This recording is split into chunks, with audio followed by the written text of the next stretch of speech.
Ladies and gentlemen, welcome to the second game in your second series for the August monthly finals. This is Lucifron versus Wam01, and we got the good old-fashioned Delhi mirror. Spawning in on the south side of the map, playing in the color blue, it's Wam01. And on the other side of the map, one game up against his opponent over here, yet to beat him a single time in an Age of Empires 4 tournament, is Lucifron, in command of the Delhi as well, in the color red.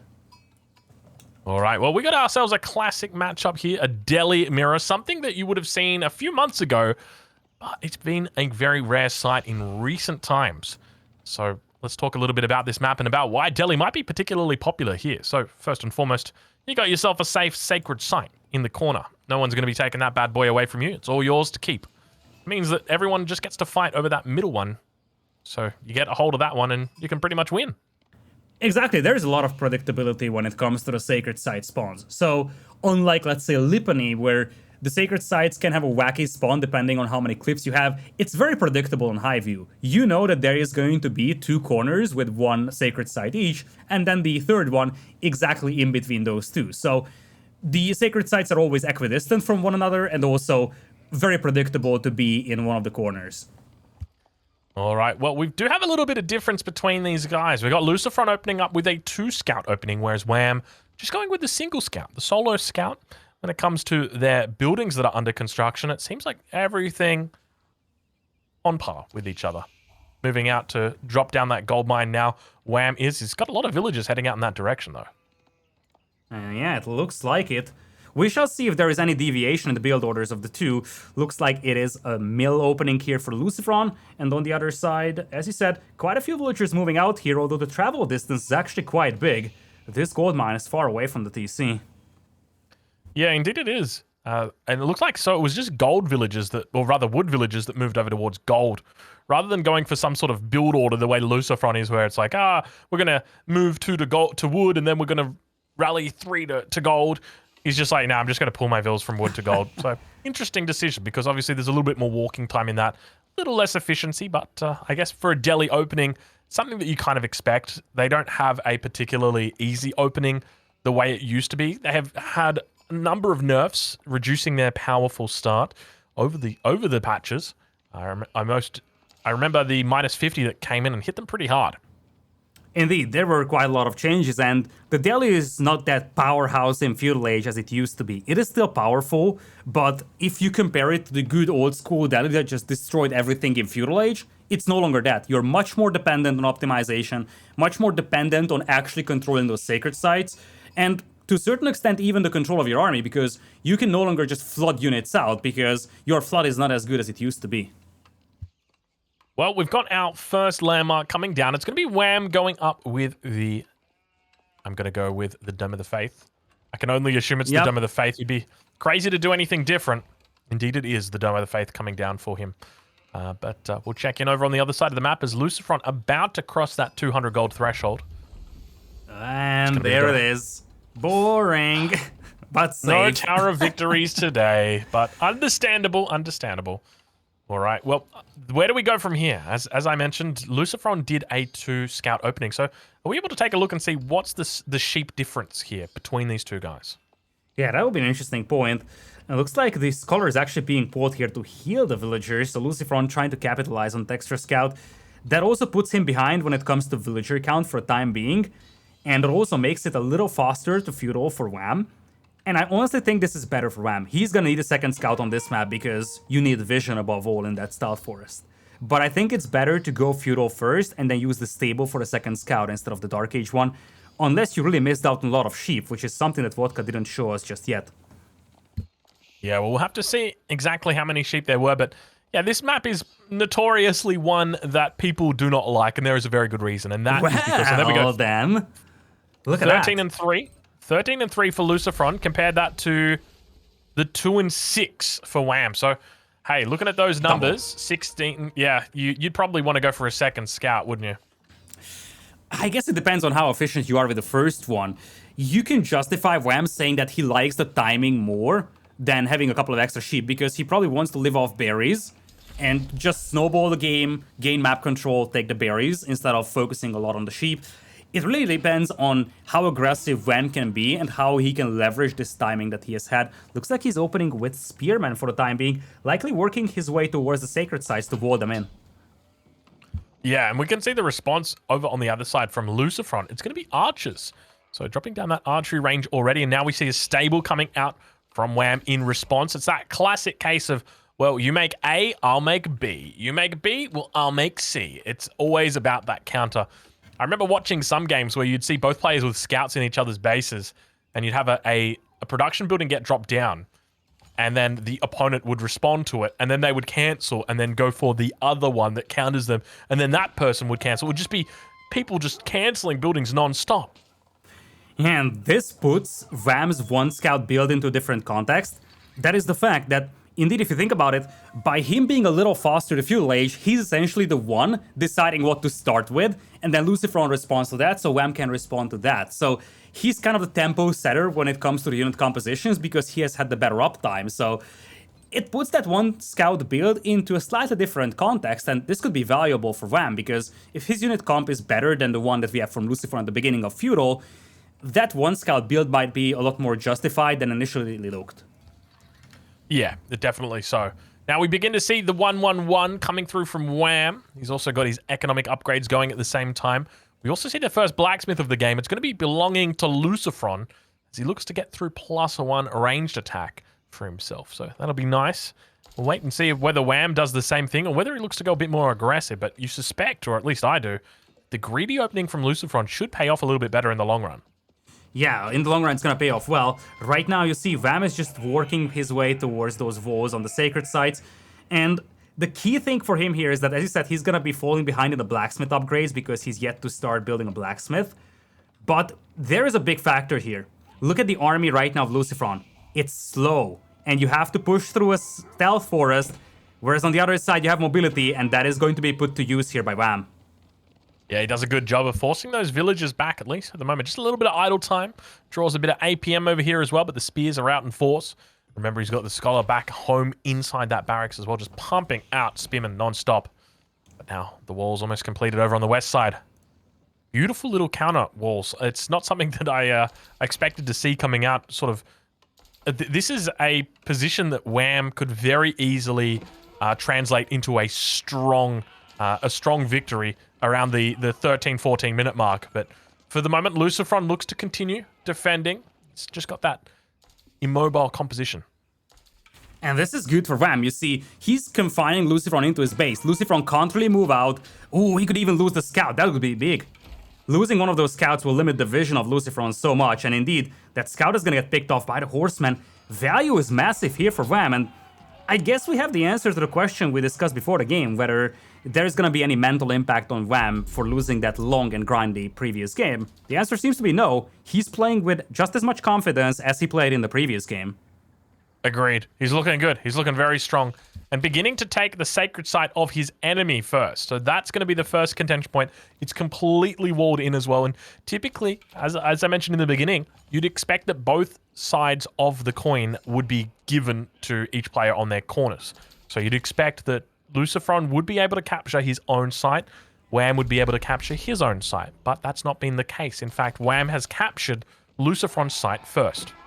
Oh no, the second scout also gonna get picked off over here. Lucifron is going to be playing completely blind over here. The risk is increasing every second here right now. He's going to wall in the central sacred site, but he might be up against two sacred sites here. And more importantly, he's gonna be blind. He's gonna have no idea what he's facing. A little bit of archers moving out in the middle. Scholars coming out as well. He's looking to cap this second sacred site, rather this central sacred site in the center. But now Wam's numbers looking healthy with those archers. He's got 14 of them out. Only a couple of spearmen. That's all he needs. Because there's absolutely no horsemen from his enemy. Looks like the wraparound is coming in here. These are close numbers. I don't think Wam wants to take this just yet. I don't mind this engagement. But yeah, you're not wrong. Does look like the walls are going to get up though. And once those walls get up, that's where things get a little bit more dicey. Looks like a horseman are going to be able to break through that little bit of an eastern side, but he's decided to fall back and just going to be trading out archers with archers. But keep in mind, the scholars on the backside should be able to heal this up and make it a better trade for Lucifron. And indeed they do, forcing Wam away from this position. And it means the walls are going to be coming up. This is still fine for Wam. Remember that he's controlling 2 sacred sites, and as long as that army is out there, he knows for sure that the left-hand side is not going to be contested because that's walled in. Right-hand side, it's also not going to be decapped apparently, so Wam is more than happy letting his opponent have 2 sacred sites, or 1 sacred site rather, when he has 2. And that's exactly it. And we'll wait to see exactly how Lucifron responds, because he's moving over towards this west side. There's nothing over here stopping him from taking it, with the exception of those walls, of course. It doesn't look like there's any military, doesn't look like there's anything to really contest that. So he should be able to just head on over, siege it down and neutralize it, take it, recapture it, all that good stuff. Indeed, and you see, mobility advantage is going to pay off over here for Wam. He's looping around, and if we take a look at Lucifron's POV, we can just see how blind he is. He's gonna have minimal vision into the stealth forest, so he could be caught off guard with his army, or he could also be surprised by a raid. Look at that. Barely any vision across the map. This is classic high view. It's where you're just sitting there waiting and then, oh my lord, I'm dead. It's something I didn't scout because I couldn't scout, and unfortunately, Wam manages to pick off the first villager. That's it, though. Single spearman coming back, bringing his spear. It's a very long spear, isn't it? Look at him go. Must be 6 meters long. Lucifron flirting with the idea of pushing in, but at the same time thinking about Castle Age here. He could be caught in between though. If he loses this army, there is nothing to buffer up his Castle Age with. And what's more important is that he could be running out of food very soon. This is risky for Lucifron here. He could easily be surprised from behind. Especially risky. And now the Scholar's moving forward. First one gets picked off. Second one getting focused down. He's going to be trying his best. He looks to try and take it out. Oh, I think he gets it. Does he get it? Yeah, he gets it. Now the third one being focused down. Look how far forward he's moved. And now going to be able to clinch out that position. The Scholars are all the way on the back line being healed up by each other. And now the Scholars on the front line for Wam01 looking to try and heal through that damage from the archers. We see the A-jump coming through for Lucifron. It looks like it might be the compound of the defender. But the Scholars looking so strong and steadfast. And now look at the horsemen running through to try and seal the deal on this front line. The archers continue moving down in the southward manner. The archers of his enemy looking to try and take down the spears, and now the horsemen begin to run through and get a beautiful surround. Villagers jumping in the outpost, looking to try and stay alive for the moment. BG's going to be playing in the ears of Wam as he does indeed look to stay alive, but my main concern right now is Lucifron is up to age 3. Sure, he may have lost his entire army, but hey, does he even really need it? Yeah, it's a great question indeed. He sacrificed so much to buffer up this Castle Age with. The question is, what can Wam do with the army advantage that he has right now? Because he's got a massive army advantage. He has to use this. This was a beautiful cleanup, picking off the spearmen before the cavalry comes in from behind. And it looks like Lucifron also decapped the sacred side to the right side. So he bought himself a lot of precious time to capitalize on that Castle Age. Then again, if we look at the resources for Wam, he's not gonna be lagging that much behind, and he's up by a massive amount of units army-wise. Spearmen just doing spearmen things. It's the classic one spear raid, something that we see a lot out of people like Marine Lord, Beastie, the Muslim. They all love this one spear raid because it's like, do I really need to respond to that? And it's like, yeah, you do. And if you don't, you're going to lose a villager. Yeah, you might lose a villager once every 60 minutes, but you're still going to be losing it. Imagine this spearman out here is like, come on, I've been poking these guys for 15 minutes and they're not running, but they're also not dying because my damage output is so low. He's still going, though. Let's take a look down there. Look at him go. This is the legendary spear. Just when you thought one spearman couldn't make a difference, he pulls out his spear and says, indeed I can. We're laughing about this, but those are precious villagers being killed, 4 or 5 possibly in a mirror matchup. This is not a mistake that Wam can afford to let happen. This spearman is slowly becoming a hero. I'm starting to worry now for Wam. The age-up is coming through for him, though. It's going to be the... instead of going for the compound of the defender, he's going to be going for the other landmark that escapes my mind. House of Learning, Wololo going to be coming off, and oh my lord, he caps He got him. it. Yeah, I'll take that horseman. Yeah, the House of Learning going to be coming in. Spearman still being an absolute hero down to the south. Look at these relics just getting picked up right now. Wam, unfortunately, 0 relics compared to Lucifron, who's sitting on. I mean, he's sitting at the moment. He's got 1 in the bag. 2 of them have come through. Punishment time. Gold miners being exposed. What? That relic, so the monk tried to jump inside the building, but it got killed as it was doing that. The relic did go through, and now another relic being picked up. Let's see if he's able to pull anything off. It looks like he's only going to be able to pull... Oh, he jumped inside. A lot of damage being done on the gold miners now, so all the damage of that hero spearman is now being offset, and Wam at least got something out of the forces that he kept from feudal age. So it looks like the 2 players are heading into Castle Age with mostly even footing, I guess, though you already have the relic advantage on the side of Lucifron. Yeah, it's interesting how we've kind of seen a bit of a reversal in that there was an overextension from Wam, or rather from Lucifron, and now we've seen an overextension from Wam. So, yeah, now we've got more scholars moving out on the map, a whole bunch of archers that did go down to those knights, and at the same time, I suspect we're going to be moving into a heavy knight mid-game. And things look pretty even at this point. Realistically, both players, 44 and 43 villagers, 2 relics versus 1 for the moment, but everything looking pretty decent, pretty even. Yeah, the question is whether Wam went with the compound of the defender or House of Learning, because he could have the own blades advantage over time if he went with the House of Learning. Yeah, there it is. He's not researching text. Losing my mind over here. Hello?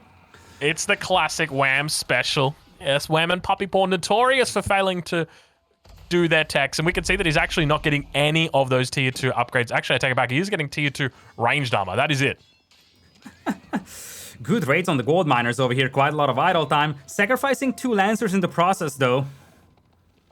Yeah, it's always a tough thing to throw up whether you want to trade a villager away for a knight. I think any other civ can do it other than the French. The French, you lose a knight, that really hurts. But other civs, it's not so important.